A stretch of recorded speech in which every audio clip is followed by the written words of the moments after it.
Here is something that mainstream archaeology actually confirms. Before the first king of Babylon sat on his throne, before the first ziggurat was built, before the first law code was carved into stone, something else ruled Mesopotamia, and the ancient people who lived there didn't call them rulers. They called them gods, not metaphorically, not symbolically. They meant it literally. Beings of extraordinary physical size and supernatural power who walked among early humanity and whose presence shaped every civilization that came after them. We have dismissed this for centuries as mythology, as primitive people trying to make sense of a world they didn't understand. But what if we've been wrong? What if the myths weren't invented to explain the unknown, but preserved to remember something that actually happened? The ancient Sumerian king list is one of the most extraordinary documents in the entire archaeological record. Discovered in the early 20th century, written in cuneiform on clay tablets, it records the kings of Sumer in sequence, their names, their cities, their lengths of reign. And for the first portion of the list, the portion before a great flood that the document specifically mentions, the reigns are not measured in years. They are measured in thousands of years. One king reigned for 800 years, another for 36,000. The combined pre-flood reigns total over 400,000 years of recorded kingship. Every serious archaeologist knows about this. Most dismiss it as exaggeration or symbolic language. But here is the question no one asks loudly enough. Why would the Sumerians, a culture meticulous enough to record grain inventories, astronomical observations, and legal contracts with extraordinary precision, suddenly abandon all accuracy when recording their own history? What if they weren't exaggerating? What if they were recording, as faithfully as they could, the lifespans of rulers who were genuinely not human? The book of Genesis calls them the Nephilim. The Hebrew word comes from a root meaning to fall, the fallen ones, the descendants of those who came down. Beings born of a union between the divine and the human, possessing the power of both and the restraint of neither. Genesis 6 is one of the most compressed and extraordinary passages in all of ancient literature. In just a few verses, it describes divine beings interbreeding with human women, producing a race of giants who became the heroes and tyrants of the ancient world. And then, almost immediately, it pivots to the flood, as if the two things are connected. As if what the Nephilim did made the flood necessary. Now we turn to Babylon, because Babylon is where the story gets complicated. Most people think of Babylon as a great empire, Hammurabi's law codes, Nebuchadnezzar's hanging gardens, the exile of the Israelites. All of that is real history, documented and confirmed. But Babylon is also something older, something that predates the empire by thousands of years. The name itself, Babel in Hebrew, Babil in Akkadian, means the gate of God, or the gate of the gods, plural, a gate, not a city, not a kingdom, a gate. What were the ancient peoples of Mesopotamia trying to tell us when they named their greatest city not after a king or a victory or a geographical feature, but after a threshold between worlds?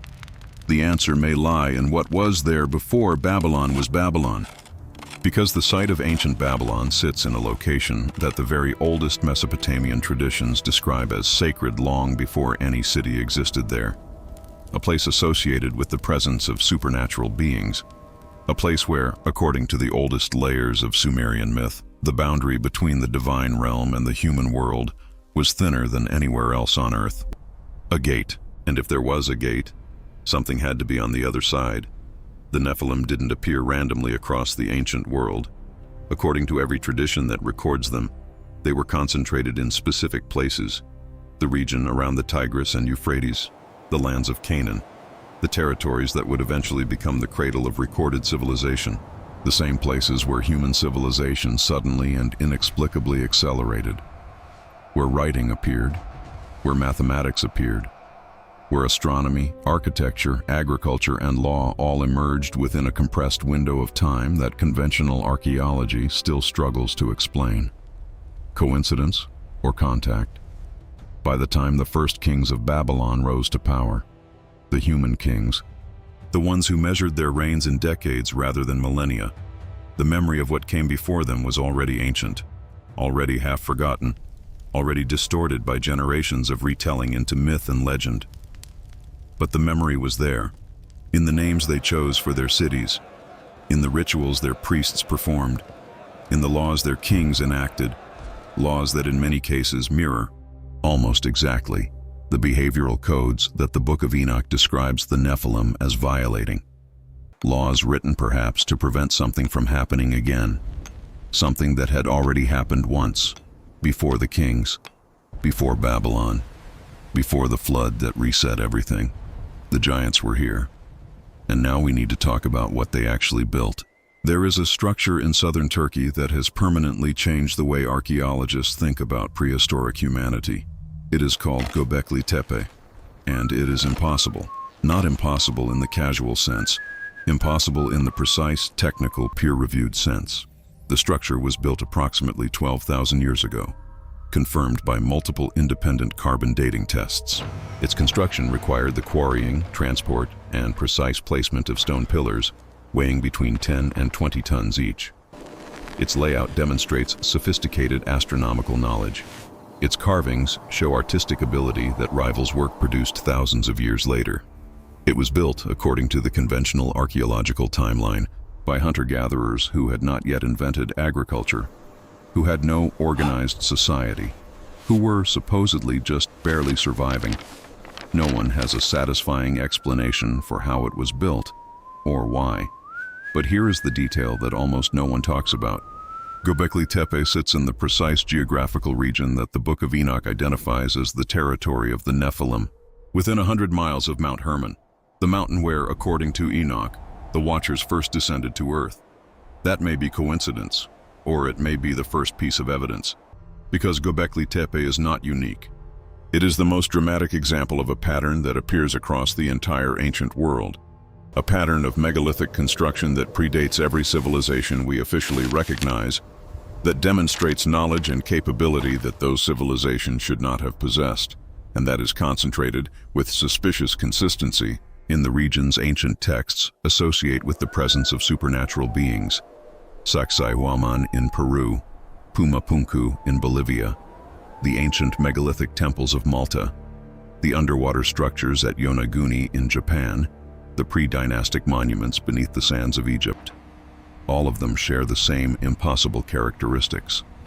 Stones too large for the supposed technology of their era, precision fitting that modern engineers struggle to replicate, astronomical alignments that required mathematical knowledge centuries ahead of their time, all of them built in the window of time that ancient traditions across every culture associate with a pre-flood world, a world before the kings, a world before history as we know it began. What if they weren't built by the primitive humans of their era?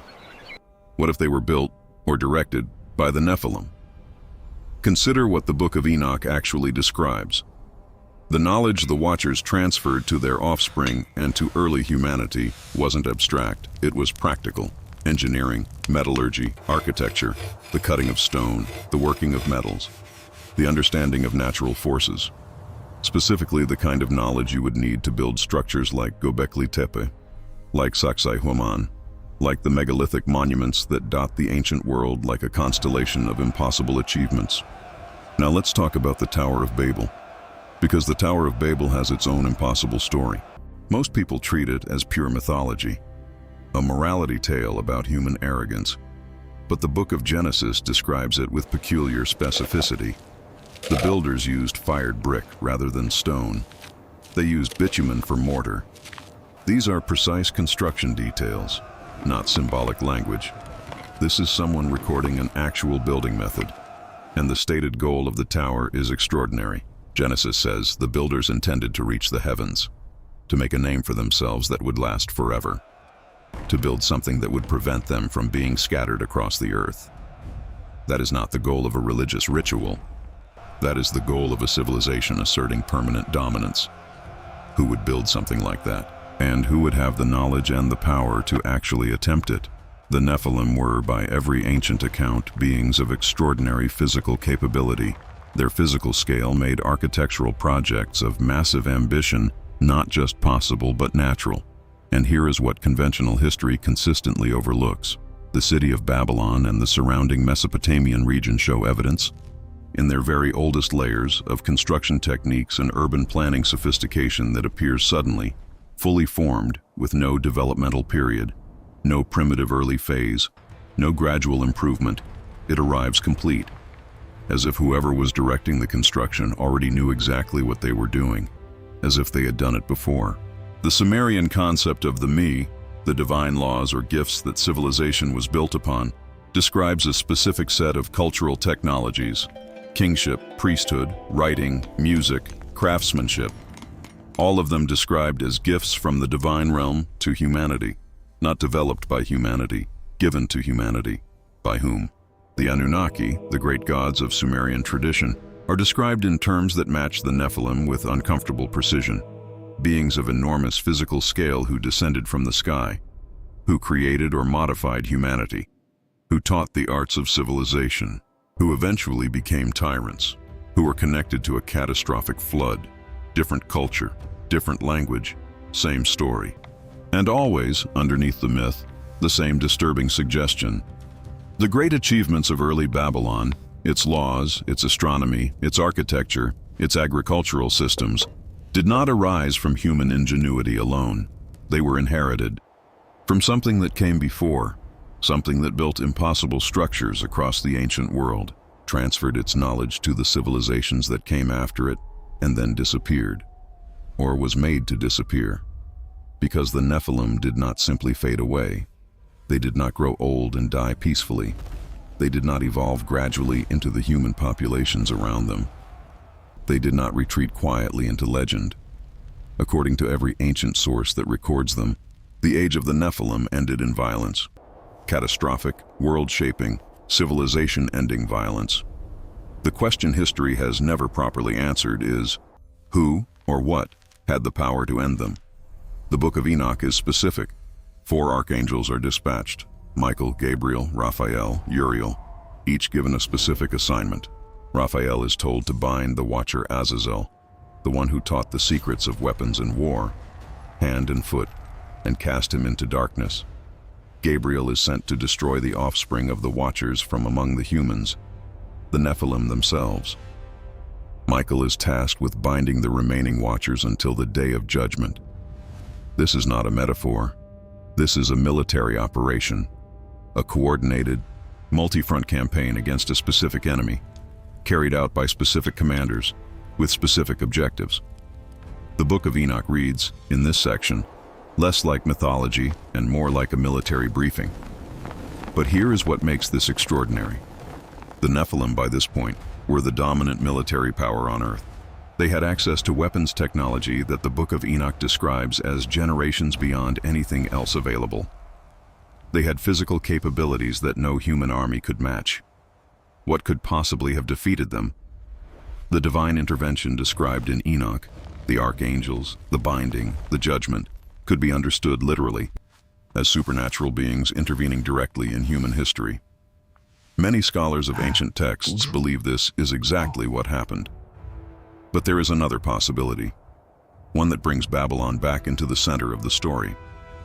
Because the destruction of the Nephilim did not happen in a vacuum. It happened in the context of the specific civilization they had built and controlled in Mesopotamia. And that civilization, according to the same ancient sources, had pushed something to a breaking point. The Tower of Babel narrative in Genesis is placed, deliberately and specifically, in the post-flood world, after the flood has already happened, after humanity has already been reset once, and yet, there they are again, building something that reaches toward the heavens, attempting something that provokes direct divine response. Why would post-flood humanity attempt to rebuild what the flood supposedly just destroyed, unless what they were rebuilding wasn't primarily human? Unless the survivors of the Nephilim lineage, the Gibborim, the mighty ones that Genesis confirms were present after the flood, had integrated into the rebuilding human world and were, again, directing the construction of something that should not be built. Nimrod is the key figure here, and Nimrod is one of the most deliberately obscured characters in all of ancient literature. Genesis describes him with language that has no parallel anywhere else in the text. He was a mighty hunter before the Lord. In Hebrew, the phrase "before the Lord" in this context implies opposition, not in the presence of God, but in defiance of God. And mighty hunter in the original context refers not to animals, but to men. He was a mighty hunter of men, a conqueror, a tyrant. His kingdom, Genesis tells us, began in Babel, in Erech, in Akkad, in Calneh, all in the land of Shinar, the ancient name for Babylonia.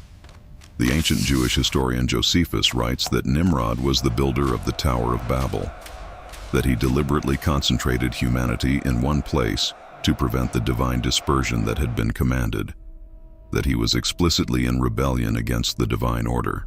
The ancient book of Jasher, referenced in both Joshua and 2 Samuel, describes Nimrod as a man of enormous physical stature and supernatural strength who wore garments of power that gave their wearer dominion over the natural world. Supernatural physical capability, deliberate defiance of divine order, kingdom centered on Babel, the gate of the gods.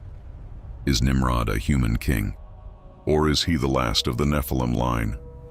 The final most powerful expression of the divine-human hybrid that the Watchers first produced. The rabbinic tradition is split on this question. Some sources treat Nimrod as fully human but supernaturally gifted. Others suggest his physical and martial capabilities were simply not possible for a purely human being. What we know for certain is this: Nimrod's kingdom rose. The tower was built, or attempted, and then something intervened. Genesis calls it the confusion of languages, the divine dispersion of the builders across the face of the earth. But consider what that dispersion actually accomplished. It destroyed the centralized power structure that the Nephilim lineage had rebuilt.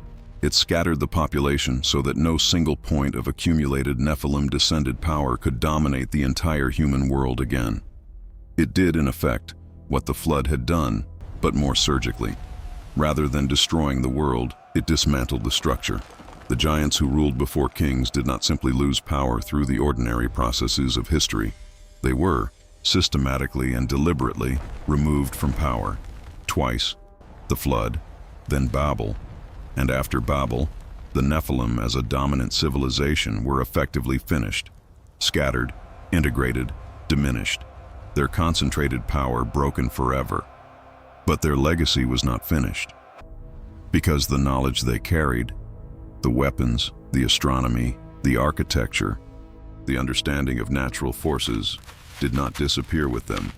It survived, hidden, passed down, encoded, in the civilization that rose from the ruins of their dominion, in Babylon. When Babylon finally rose to the height of its power, the Babylon of Hammurabi, of Nebuchadnezzar, of the Hanging Gardens and the Great Walls, it was already ancient. The site had been sacred for thousands of years before the empire. The knowledge encoded in its temples, its astronomy, its mathematics, its law codes, none of it originated with the kings who built the famous city.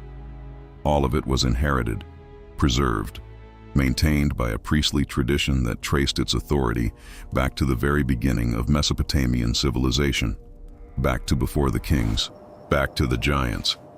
The astronomical knowledge of ancient Babylon is one of the great mysteries of the ancient world. Babylonian astronomers, working without telescopes, without modern mathematics, without any of the tools we consider essential, were able to predict lunar eclipses with extraordinary accuracy, track the movements of planets across centuries, and calculate astronomical cycles that would not be independently derived by modern science until thousands of years later.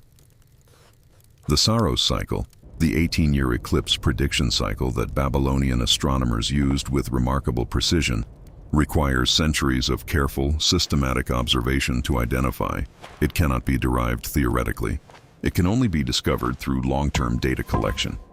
Data that, according to conventional timelines, Babylon simply did not have time to collect, unless they inherited it from a civilization that had been watching the skies for far longer. The Babylonian creation myth, the Enuma Elish, describes the cosmos as the product of a war between divine beings. The great god Marduk defeats the primordial chaos monster Tiamat and creates the world from her body. He then creates humanity from the blood of a defeated divine rebel, not from clay alone, from divine blood. The implication is not subtle. Humanity, in the Babylonian tradition, carries within it the essence of a divine being.